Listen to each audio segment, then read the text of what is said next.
A telegram is a very short and to the point message sent by telegraph from one place to another and then usually delivered to the receiver in written form. A telegraphic message is fast but expensive because every word in the message is charged. This means that Kenyans had to do with very brief and precise messages, sacrificing the necessities of grammar.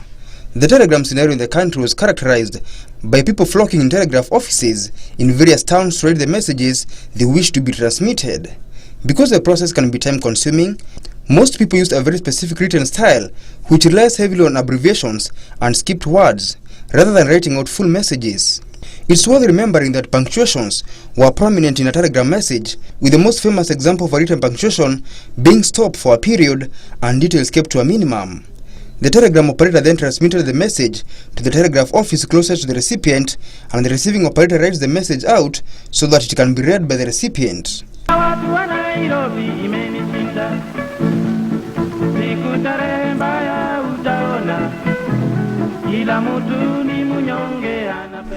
Many telegraph companies offer delivery services, with a telegraph company employee dropping the telegram off at the home or business of the recipient, although people could also pick up messages in telegraph offices.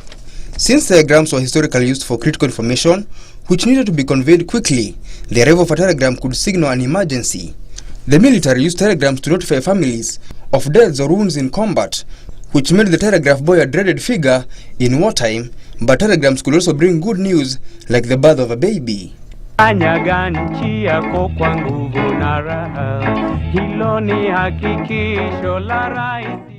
With time, the days of the telegram were numbered.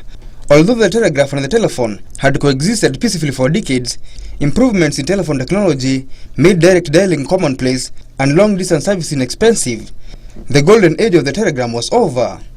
People continued to send telegrams for important personal occasions and urgent business throughout the 1960s, but telegraph use dropped off steadily by the 1970s in the country.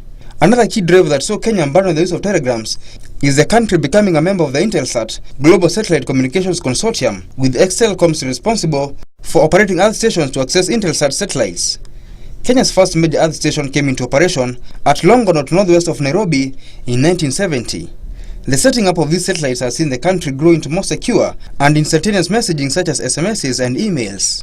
Nicholas Ndwati for the Kenya at 50 series.